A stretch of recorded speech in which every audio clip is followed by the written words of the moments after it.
What's been like the coolest conversation that you've had? Maybe it's a gospel conversation. Maybe it's just you connecting with some of the guys. Like, what's been a really impactful moment for you? What do you do on a day-to-day basis to like have constant meditation, constant relationship with God? Hey y'all, welcome back to the Cobin Show. Today I'm here with a really cool guest, Isaac Masone. Isaac's he's involved in a lot of things on campus. He's part of the Hills Finance exec team. He is a wildlife leader. He's part of the Sales Innovation Program competition team. He's on the Student Alumni Council. So Isaac, you wear a lot of hats. Kind of introduce yourself a little bit. Tell us a little bit about wildlife. Go for it. So I'm Isaac. I'm a junior here at Clemson, and wildlife is definitely one of my biggest passions. If for those who hadn't heard about it, it's falls under the umbrella of Young Life, the ministry, but wildlife is the middle school version of it. So I get the opportunity to go to R.C. Edwards Middle School and get to hang out with these middle schoolers and mentor them a little bit, and really just hang out with them because, I don't know about you, Paul. I want to hear some of what you have to say about it. But when I was in middle school, I viewed religion, especially Christianity, just as like a rule book kind of. And so when I'm with these middle schoolers, I'm really just trying to show them that, you can follow Jesus and have fun. Yeah. And, even though that was something that I saw in middle school and experienced that, I think that's something that a lot of people even here at Clemson will like see Christianity as more of a rule book. But, I want to be there and like try to be that light for them to show them that like, hey, following Jesus is fun and it's actually a life of like fullness and like joy. So anyways, that's kind of my tangent, but I'm really enjoying wildlife. We got some really good guys that I'm becoming friends with. I love that.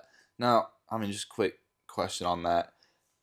What's been like the coolest conversation that you've had? Maybe it's a gospel conversation. Maybe it's just you connecting with some of the guys. Like, what's been a really impactful moment for you? Yeah, that's a good question. So we have this thing called Club, which is Tuesday nights for us, and then Campaigners. And so Club is, boys and girls, try to invite anyone, and it's a lot more game style. As we have a message at the end, but it's more just the fun side of it, and then maybe planting seeds if you've had that analogy before. But the Campaigners is a chance to dive a little bit deeper into what the scriptures are saying. It's more of a Bible study format. So there's this guy, his name's Cade Coker. He's one of my friends. He is an absolute beast. I love him. His family has been super gracious to R.C. Edwards Wildlife and gets to host our Campaigners. But I get to take him to get a milkshake at Cookout after club every week. And, we started just, going down this milkshake list and getting deeper and deeper conversations.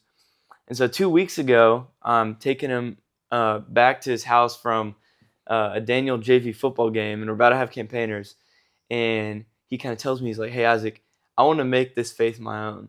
Oh. And I was like, that was a moment for me where I'm spending all this time with these guys, and for them to say that and say like, hey, I see this following Jesus thing, and I want some of that. I want some of that, what you, Isaac, have, what my parents have, what some of my friends have. I want that for myself because I see that it's worth it. And so that was a moment for me where I was like, oh, this is awesome. This is what the ministry is about. So, dude, that's so cool. And that's what it's all about. It's what wildlife, young life, like that's the whole purpose. And that's just to share the gospel with these guys and girls and just bring them closer to Jesus, man. I know you and your whole team do such a good job, and just the whole Tri-County in general. Like, y'all are all so cool, so awesome.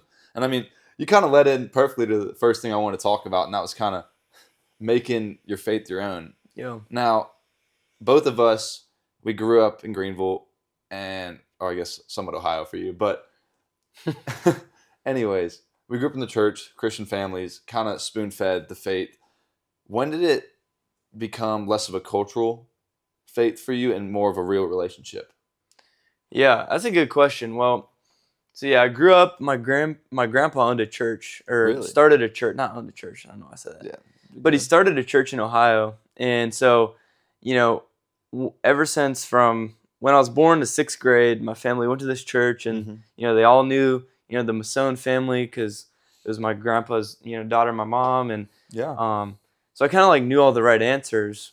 And so then when we moved to Greenville the summer between my 6th and 7th grade year, I was able to just learn that, it's not all about the answers. And I had this one guy, that was at Grace Church where I went to in Greenville, and he was able to just like present the gospel in a whole new way of like, man, we're sinners and we need Jesus, and without him, we're not going to be able to connect with him because there's that gap, right?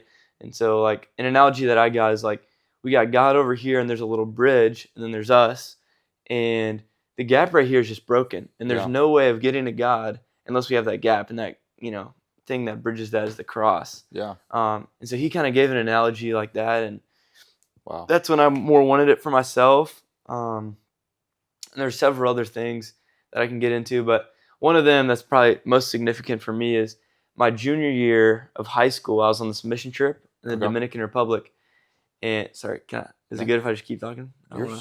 Keep on going. So I was on this mission trip, and we were all going to share our testimonies. Okay. And so there's a group of 4 of us, and we go up to the roof of this school that we were building that was in sugarcane fields in the middle of nowhere. And we get up on top of this concrete roof, and we're looking over the horizon, and I'm with a couple of these people, and they confess some really heavy things to me and hardships that they've had happen in their life. And so I'm sitting there, and I'm thinking to myself, Isaac, you've never had anything hard happen to you. Like this, like all these hardships that you're hearing, you haven't experienced anything like this. And so I'm hearing them, and I feel the Spirit come over me, kind of nudging me to pray for them. And so I pray that we'll be able to, just like they'll be able to feel God's peace when they need it, and know that hardships and trials happen for a reason, even though, that's, easy to say, but hard to live out. Yeah. So I kind of like pray that for them, that the Lord will be with them. And then after we kind of share testimonies a little bit, and it was very emotional, we walked down, and I get a call from my parents, and I'm calling them about my day, and I hear my mom just start crying. And I'm like, what's going on? And you've heard the story before, but my mom then told me, with her and my dad on speakerphone, that she was diagnosed with breast cancer. And so for that moment, I had to put my word and my faith into practice of saying, I have 2 options here. I can either trust that the Lord is good, even when there's hard things that happen, and he's still that same God, or I can be on my own strength and say, I don't need him, like this isn't real, whatever. And so that was a big, turning point for me. And I chose that God was going to be good, and I was going to trust him through the process. And throughout my mom's journey, many people heard the gospel, and he used that to his fullness and fulfillment. And it was an amazing thing. And I'm sure you even have heard a little bit about how that impacted some people. And it's just amazing that I think that God used that horrible tragedy for good, in a way that only he could see fit. And so I don't know if that exactly answers your question, but back to making it my own, I think those are 2 points of me, putting my foot in the ground and saying, I'm going to follow Jesus instead of maybe what my flesh would want. So I don't know if that makes sense. No, that doesn't. It really just shows that, your faith got tested. Like, I heard about it relatively soon after. You told my cousin, and then I immediately was like, wow, like, your parents are so awesome. I know them pretty well. And I was devastated for y'all, and I was like, oh my gosh. But to see the resilience that they've shown, that y'all shown, and just like, honestly, like the fruit that came of it, that like God turned something evil and something terrible and something that horrid that happened, and he turned it for good. And that's all that's the most beautiful thing about it. And there's so many things in life that are terrible, things that have happened, and things that are going to happen. But at the end of the day, what the enemy uses for evil, he turns for our good. Totally. So, I think that in a lot of ways, I've been in the same boat. I've had different struggles in my life for sure, but one of the things I really had to decide if I wanted to make this faith my own was like, I had to recognize that I was really struggling mental health wise during high school, and that was kind of, I grew up same thing. Like I knew all the answers, spoon fed all the answers. Like first answer in Bible or Sunday school, like I'd get it right, whatever. But during high school, it was like, I'm struggling here, and I didn't know where to go. I kept on going to different things. None of it worked. None of it filled me up. I just kept on deepening, spiraling. I was getting worse and worse and worse.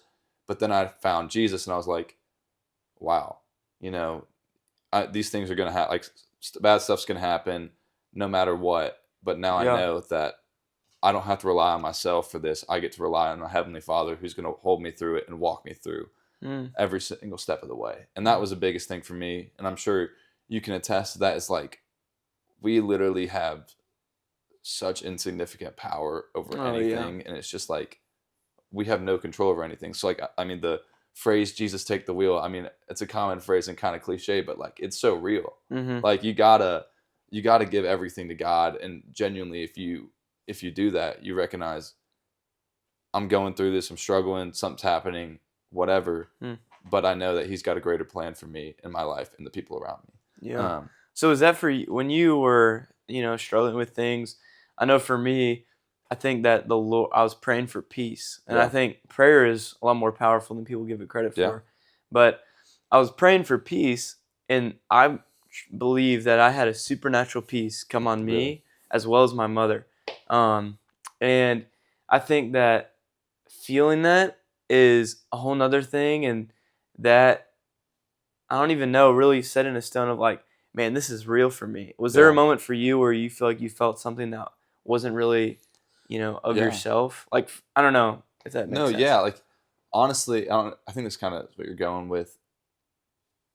I felt like as soon as like I decided, I was like, you know what, like I mean, I know all the answers, but I really have not given my whole life to Christ. As soon as I like truly decided to like, I'm gonna just give it all up. Mm-hmm. The weight, the peace, like the weight came off, the peace poured in, the joy started to fill up, and it was just like, I mean, it was honestly much more of a drastic change. Like, sure, like, I mean, you still struggle with things, and like, it's a path of sanctification, but it was like, you could, for the first time really ever throughout high school, I really felt the Spirit within me. I really felt like that there was more to life than just like myself or just like pleasures of the flesh. It was seriously like, I mean, giving glory to God and making more disciples and just spreading His name to the ends of the earth. And that was kind of where I like the point where I felt it was when I got on my knees and was like, I literally can't do this anymore. When I felt like I hit rock bottom, that's when I felt it like start to feel it, and it's been there ever since.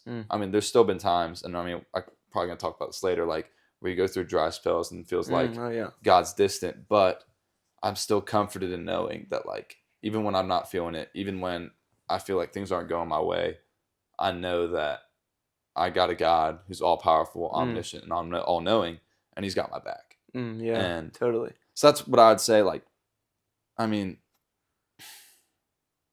where would you said, so you'd say your junior year of high school was when it all flipped around. How have you carried that out throughout college? Yeah, and I would say I took it more seriously then, but that definitely doesn't mean that I was like perfect or anything. Yeah. I mean, like, dude, I've messed up so many times, but I like am trying to do my best. Yeah. And I hope that like if there's people out here watching like, this podcast, that they know that I'm not perfect. Yeah. I mean, they all know that I've struggled with things. But I'm trying my best to follow Jesus. And even though I'm a believer and I, trust that Jesus is king and He's the only one that's defeated death, that doesn't mean that I don't struggle with sin. Yeah. But I think here's another thing that I wanted to say, and I Yeah. want to go back to what your question, but Yeah, go for it. I think it's really cool knowing, like for you, that you had that, peace or whatever it was that you fully believe that it is Lord. I think it's also cool because there's so many things in this world that are seeking our attention, that want to tell us our identity, that say, if you fail this test, then you're a failure, or you're not smart. Yeah. Or if you don't make this team, then you're not athletic enough. Or if you don't get in this organization, you don't have what it takes. But I think it takes a lot of the pressure off yourself when you can know that I am what God calls me. Yes. And for me and you, that we're a son of God. Yeah. That's what He calls us, His own. That we are not what other people tell us. The only thing that matters is our identity in Him.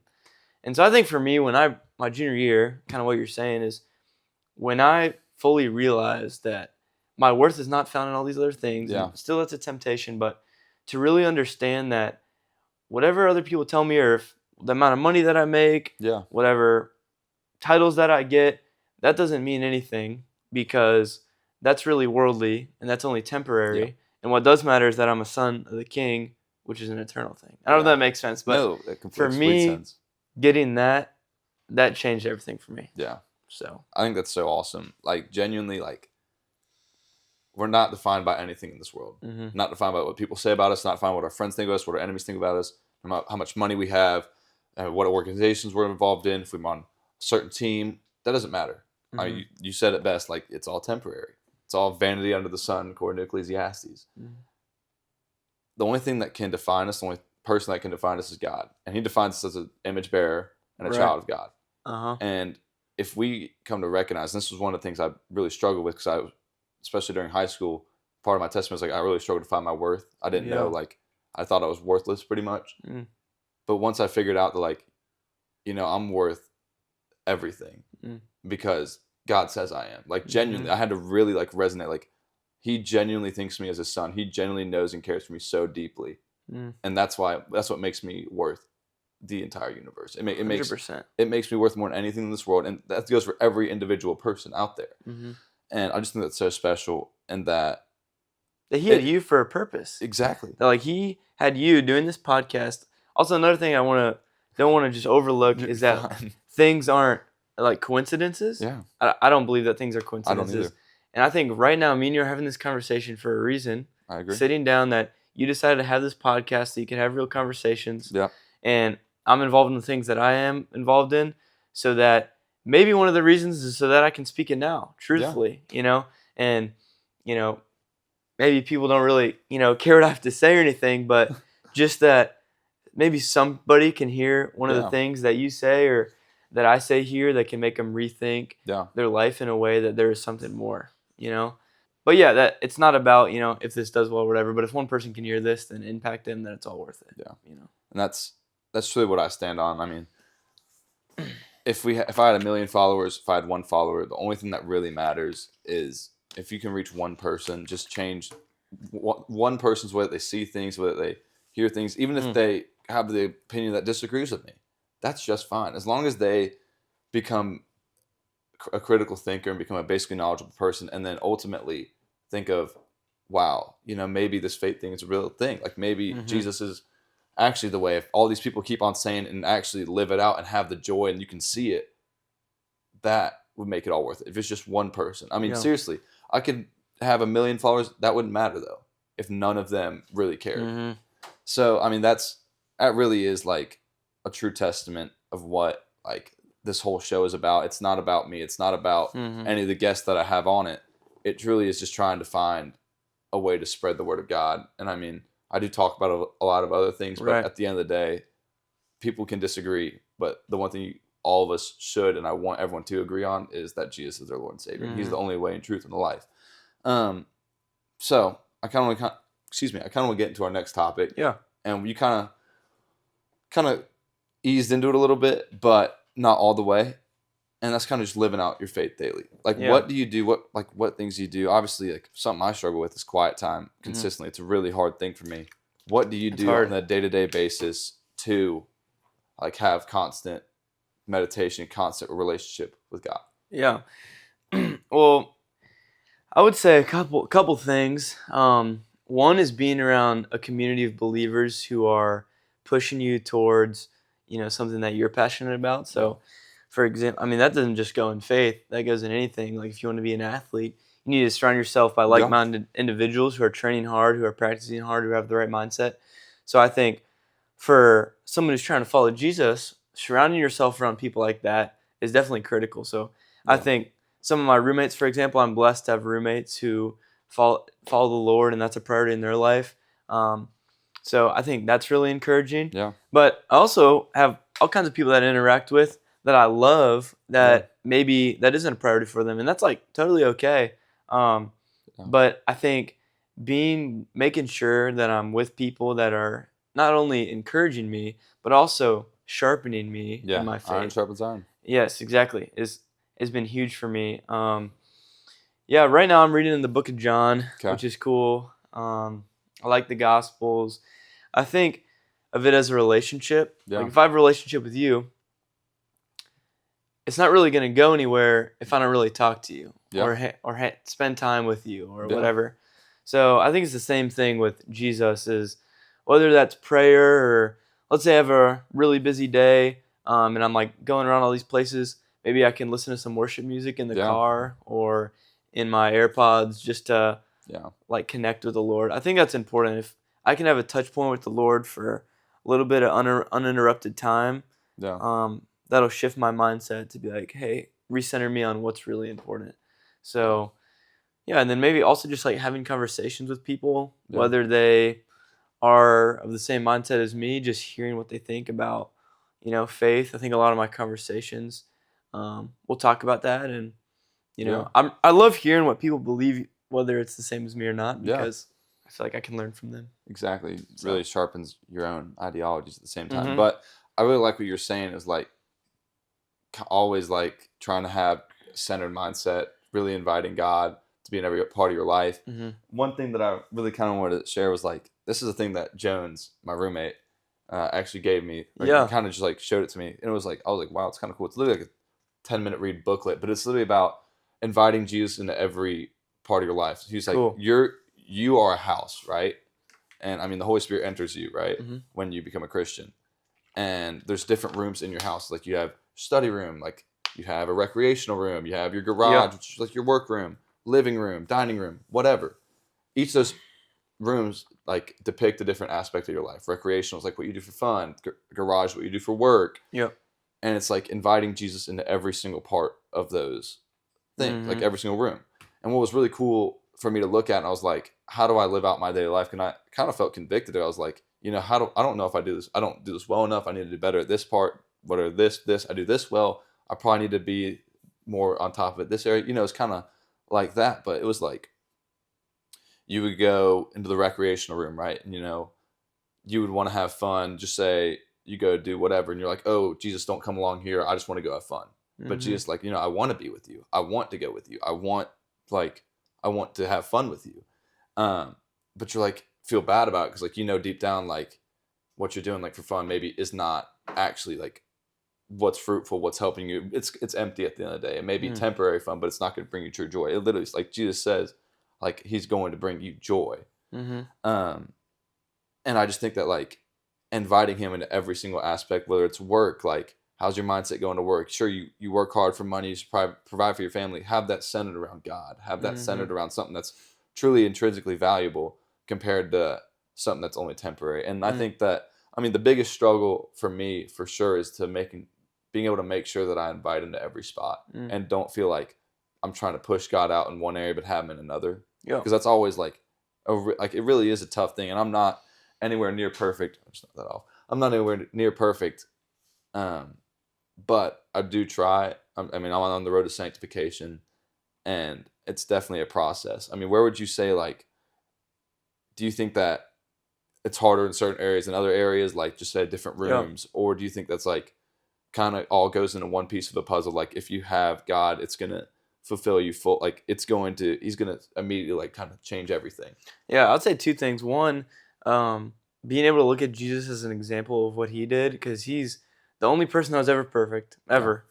And also, like, you've probably heard this said, like, he's the pioneer and perfecter of our faith. Yeah. Like, he's the example that we should be looking for to strive to be like him. So that's someone to look to if you're wondering how to live your life, because he brought that into every single aspect. He's a carpenter, things like that. But I'm going to shout out my roommate, Matt Hoekstra. Go for it. And Let's go, Matt. he gave me this great analogy that I've used so many times now. Sure. And you probably have heard this before. And I wouldn't be surprised if Trey said this. But basically, like, you've heard the analogy of, like, filling your cup up.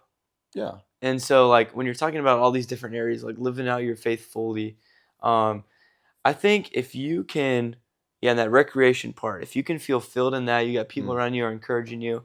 If you're going throughout your life or you're driving to something, you listen to some worship music, that's filling you up a little bit, right? Because I'm gonna get back to that. Sorry. No, you're good. I think that a lot of the view is like, I'm gonna fill my cup up, and then when I go to my wildlife ministry, or you do your podcast, or you go to church, then you're gonna maybe empty your cup up. Maybe you go to church, fill your cup up, and then you're going to go and pour it on someone else, right? And have that Yeah. effect.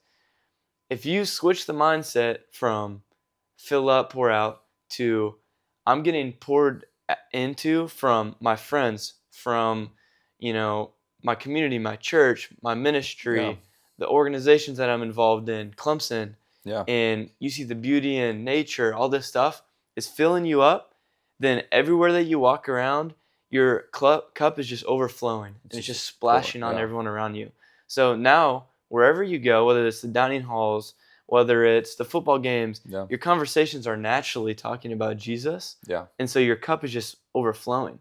And so that was just like a great analogy that he gave me of like, you don't always have to feel like you have to get, well, maybe sometimes you do. Yeah. But if you have the mindset of like, let me get filled up from all these different areas, live my faith daily, like getting filled up every single day, then naturally, it's just going to flow out of you, the joy of the Lord and the conversations that you have. I thought that was a great analogy that kind of explained that for me. Heck yeah. I mean, in a perfect world, like, obviously, like, everything's all peaches and roses, but, like, when it's hard to live out your faith, when, I mean, maybe just, like, something happened, times are getting rough, like, how do you keep that joy? How do you keep on going with having that overflowing cup where you still, I mean, you can recognize that, sure, I'm struggling or, like, I'm hurting, but you still show the joy of Christ. How do you do that? Yeah, that's a good question, and it's not always easy. Yeah. I would say, I would say to try to look in the positives of life and to look for a lot of times what I can take for granted. And so when I'm in a hard moment or maybe a dryness in my faith, to kind of take a step back and be like, oh, well, I'm actually able to go to Clemson and have an amazing education. I'm able to have a roof over my head. I'm able to get good food from these dining halls or whatever. I'm able to have great conversations. To kind of recenter myself is really helpful. I'm trying to think. But I think recentering yourself is huge for me, for sure. So you kind of just like find yourself like look at the blessings that you've been given over and over and over, like the abundance of God's grace for you. I mean, you mind repeating your question one more time? Yeah, no, just it's to make like, sure I have a full understanding of it. I mean, when times get tough, I mean, you want to have that overflowing cup. You want to be the most joyous. You want to be infectious when it comes to spreading the word of God. But when it feels hard to do so, like when you don't necessarily feel joy, like you're upset at somebody, something bad happened to you, whatever the case may be, how do you still remind yourself to have that joy? Yeah, so definitely, what I said earlier, taking a step back, but also remembering that, also back to what we were saying, like my success is found in Jesus. And like when things aren't going my way, that doesn't define me. That doesn't define who I am, the impact that I'm making. Like maybe the Lord wants to use me in this bummer of a space, and so that other people can see my attitude, that it's found in something more than just what the world's throwing at me. Easy to say, but I think that can go a long way, and I think that you can have the biggest impact on people sometimes when you're going through hard things. I agree. So, yeah, that's what I would say. I mean, that's really good. What would you say?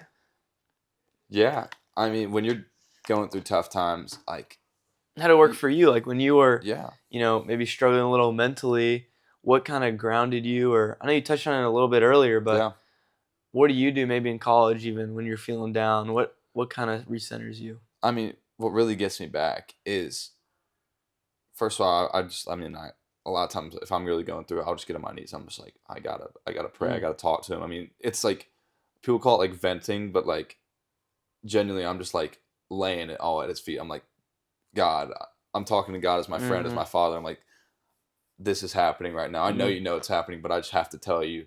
And then from then on, I'm just trying to always have a constant reminder that, Paul, you have the joy set before you. He's filled you up with joy. You have a spirit inside of you. It does not say in the Bible that times are going to get easy. Paul went to prison. Daniel was put in a lion's den. Like, bad things happen to Christians. I mean, that's just how it's going to be. Oh, yeah. But God has always delivered every single time in, time out. He delivered for me last time. I have to constantly remind myself, Paul, he has delivered you before. He's going to deliver you again. when you're struggling with this, you just have to know that, like, yes, you can be upset. It's okay to cry. It's okay to maybe, like, not be happy about a certain situation. But you should know that I'm going to get delivered out of this situation because my God is faithful. He has not forsaken. He has not forgot me. And he's going to remember his promises and keep his promises that he has made. And I think that's the best reminder for all of us, is to have that constant reminder that God's not going to fail us. He's the most perfect being, and he is never going to fail. He never has, and he never will. Exactly. So, and that's such a cool reminder. And it really is, like, when you take a step back, like you said, and you really look at it, you're like, yeah, God's never failed. God's perfect. You're like, actually think about it. You're like, whoa, he's never failed. Like there's not one thing that he has ever done that he is wrong in, that he has ever messed up. Like, he's never messed up the way you look, the way you feel, the way you act, the way you are. He's never messed any of that up for anybody, for anything. And for me to question that, I feel like I'm doing a wrong there. If I'm questioning that, like, he's not going to do this, he's not going to do that, because I have there's no stance for me to stand on saying that he's not going to deliver me, because I would be completely in the wrong there, because he has done it over and over and over, time and time again, throughout all of history, delivered. So that would be my answer to it. Totally. Obviously, it's not a perfect answer by any means. And I don't live that out perfectly ever. Like, there are times where I get pissed off and I'm just freak. Like, what the heck am I doing? Like, this is so stupid, yada, yada, yada. I do that all the time. And that's something I have to work on for sure. But when I seriously come to my senses, honestly, and really just like, you know what? Why don't I give it to God? It works every time. I mean, he truly, even if it doesn't change my situation immediately, he truly understands me and he knows me perfectly, and he's here to help me in every single way. And honestly, this kind of leads into kind of a question. When, like, you're pouring into God, you're constantly like trying to like you're like struggling with something and you're trying to get out of it, like, but you feel no answer. You feel like he's not saying anything, not responding. Like, where do you go? How do you stay strong in your faith? How do you keep on abiding in him, even when you're just like not, like, you don't feel him there, you feel him distant? Yeah. I have found for myself that when I'm in a season of quietness, that typically that means that there's something off really for me, because God's going to be constant no matter what. Yeah. So, whether that means taking time for solitude, I think one of the practices that honestly is lost, one of the more lost practices, is fasting. And you look in the Bible, when people were making really big decisions about their life, they would go out in the wilderness or go wherever in solitude and fast. Yeah. So I think for us, maybe that does mean food, like what we've seen a lot. But I think also that just means like isolation from the distracting things, whether that's our phones, honestly, people. Yeah. Like food, could be a good one. And the reasoning why you take away the phones or the friends or the food, whatever, is so that when you want those things, then you remember, oh, I don't have this now. I'm restricting myself from this. Okay, why I'm doing this is so that I can come back to the Lord. And so something for me is I was in a really dry season earlier this semester, to be honest. Actually, end of the summer. And so I went to some land that I was able to have access to and sat there, took my Bible and my journal, locked my phone in my car. And as funny as it might sound, I sat out there with a lawn chair, looked at the lake for like 6 hours. There you go. And, some people might say, oh, that's the most boring thing ever. But, after an hour, I'm pretty bored. But then I start opening my Bible and I start really my senses are heightened. Yeah. I'm really looking into the Bible for meaning because I've been sitting here for an hour. And I found it to be one of the most relaxing things and one of the coolest ways that I could recenter myself to the Lord. So I would encourage anyone listening, or encourage you, if you are ever in a season of dryness or trying to find an answer or feel confused, to maybe go into like some solitude time. That is a really cool way to be alone with God. There's also a place, have you ever heard of Potter's Place? I have. I need to go. Have you been there? I have not yet, but I definitely I want to set time to go. I've heard nothing but good things. Yeah, it's like 15 minutes away from right here in Clemson, and they have all these like little houses that you can like pray in, or little huts, and it's in the woods, and you can go for free, and It's that's just a a really walk cool in nature. place to get quiet time in nature, which I connect with really Yeah. well. I feel like I have an appreciation for that. Me as well. Anyways, really cool resource. Dude, heck yeah. To be honest with you, like last year, like it was like I felt like pretty much at least the whole first semester of last year, freshman year, I was like, I felt as if I was abandoned, Mm.